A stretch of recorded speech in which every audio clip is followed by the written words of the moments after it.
توحید فی المحبت کیا ہے؟ اللہ سے محبت تمام محبتوں سے بالا تر ہو جائے. کوئی محبت اللہ کی محبت سے اوپر تو نہیں، برابر بھی نہ ہو. برابر ہونا شرک ہے، اوپر ہونا تو سمجھیے کہ اور پتہ نہیں شرک کے علاوہ بھی کوئی اصطلاح میں ایجاد کرنی پڑ جائے گی.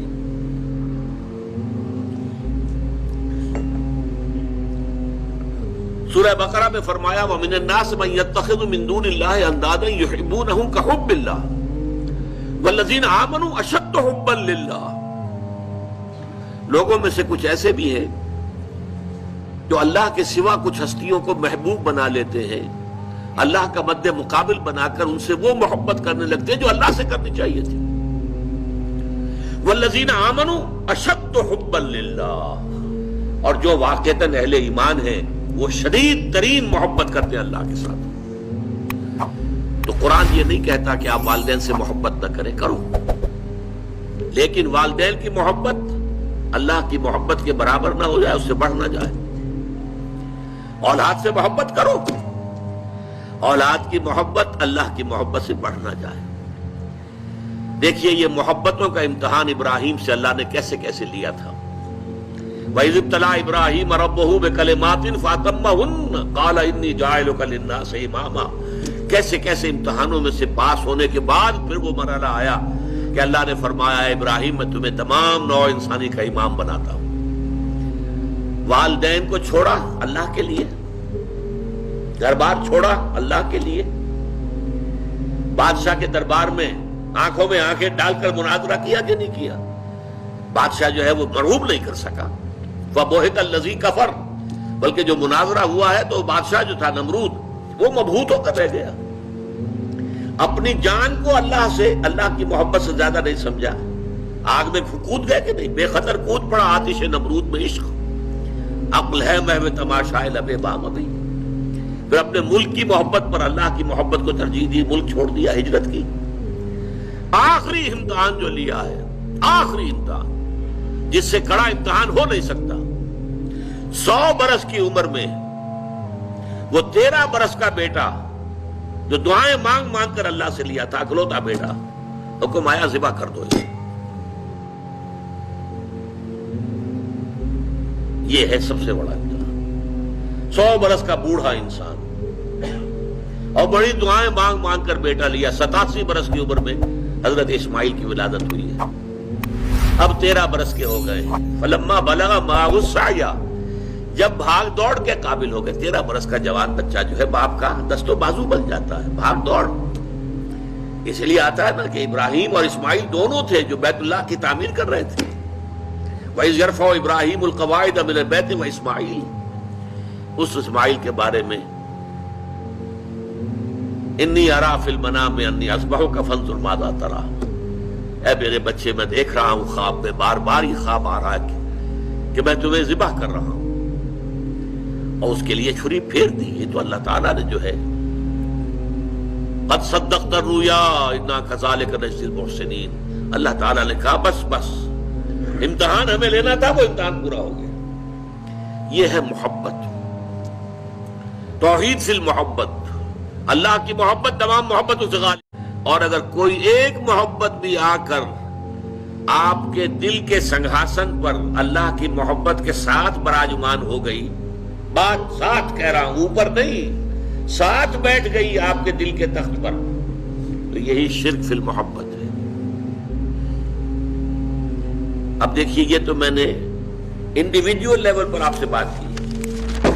اب آئیے اجتماعی سطح پر، بلکہ اسی ضمن میں ایک آیت اور سن لیجئے. اللہ کی محبت کے ساتھ جڑی ہوئی محبت ہے اللہ کے رسول کی محبت. اب تیسری محبت ہے اللہ کی راہ میں جہاد کی محبت. اب توحید فی المحبت کے لیے سورہ توبہ کی آیت نمبر 24 جو ہے وہ لرزا دینے والی بھی ہے اور بہت جامع بھی ہے. قل ان کان آباؤکم وابناؤکم واخوانکم وازواجکم وعشیرتکم واموال اقترفتموها وتجارۃ تخشون کسادها ومساکن ترضونها احب الیکم من اللہ ورسولہ وجہاد فی سبیلہ فتربصوا حتی یاتی اللہ بامرہ واللہ لا یہدی القوم الفاسقین۔ اے نبی ان سے کہہ دیجئے لوگوں دیکھو، اگر تمہیں اپنے باپ، اپنے بیٹے، اپنے بھائی، اپنی زوج، مرد کے لیے بیوی، بیوی کے لیے شوہر زوج ہے، اور اپنے رشتہ دار، اور وہ مال جو تم نے بڑی محنت سے کما کر جمع کیے ہیں، اور وہ کاروبار جن کی کساد بازاری کا تمہیں ڈر رہتا ہے، اور وہ محل، وہ حویلیاں، وہ مکانات جو تم نے بنائے ہیں تمہیں بہت محبوب ہیں، اگر ان 8 چیزوں کی محبت زیادہ ہو گئی تمہارے دل میں اللہ کی محبت سے، اس کے رسول کی محبت سے، اور اس کی راہ میں جہاد کی محبت سے، تو جاؤ دفع ہو جاؤ، انتظار کرو یہاں تک کہ اللہ اپنا فیصلہ سنا دے۔ اور اللہ ایسے ناہنجاروں کو ہدایت نہیں دیتا۔ 8 محبتیں ایک پرڑے میں ڈال لیجئے، باپ کی محبت، بیٹے کی محبت، بھائی کی محبت، بیوی کی محبت، رشتہ داروں کی محبت۔ 5 مال کی 3 شکلیں، جائیداد، کاروبار اور کوئی نقد، 3 یہ شکلیں، 3 جمع 5 8، اور 3 محبتیں دوسرے پلڑے میں ڈالی، اللہ کی محبت، رسول کی محبت اور جہاد کی محبت۔ اب اگر یہ پلڑا بھاری ہے 8 والا تو جاؤ دفع ہو جاؤ، تمہارا اللہ سے کیا سروکار۔ اللہ ایسے ناہنجاروں کو ہدایت نہیں دیتا۔ سب سے پہلے یہ طے کر لو کہ ان 3 محبتوں کا پلڑا نیچے ہونا چاہیے، بھاری ہونا چاہیے ان 8 کے مقابلے میں۔ یہ ہے توحید فی المحبت اور یہ ہے شرک فی المحبت۔ لیکن اب اس کو لائیے ذرا اونچے سطح پر، وہ جو میں نے کہا انسانی معاشرہ، ریاست، اس ریاست کے لیے، معاشرے کے لیے بھی کوئی ایسی شے موجود ہونی چاہیے کہ جو اس میں رہنے والے یا اس میں شامل سب لوگوں کی محبوب شے بن جائے۔ یہ کامن محبت انہیں جوڑے گی، ان کے اندر اتحاد پیدا کرے گی۔ مثلا وطن کی محبت، وطن کی جے جے ہند، وطن کی عظمت کے گن گاؤ۔ قوم کی محبت، وطن پرستی، قوم پرستی، کوئی نظریہ پرستی، یہ بہت سی پرستشیں ہیں جن سے کہ لوگ پھر جڑے رہتے ہیں۔ نسل پرستی، لسان پرستی، زبان پرستی، یا آج کل جو آپ کو کہتے ہیں کہ یہ لسانی عصبیتیں اور یہ نسلی عصبیتیں، یہ بلوچ نیشنلزم، یہ پختون نیشنلزم، یہ سرائکی نیشنلزم، یہ ایک اردو والا نیشنلزم، 5ویں قومیت نکلی تھی ہمارے ہاں، یہ سب کچھ کیا ہے؟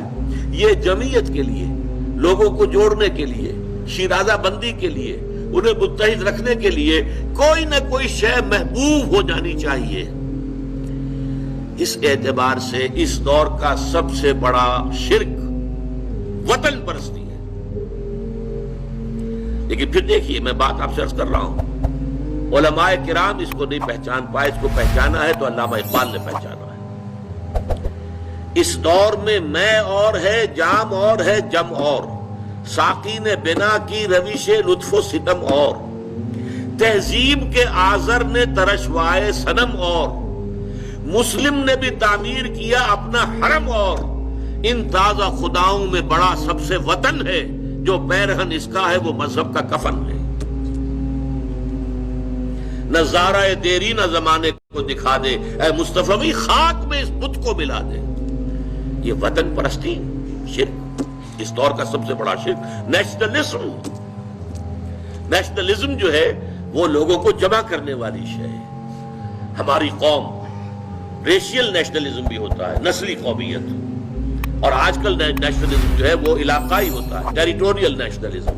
ایک ملک میں رہنے والے جو ہے وہ سب ایک قوم ہے اور اپنے ملک سے محبت سب سے اوپر کر دیں۔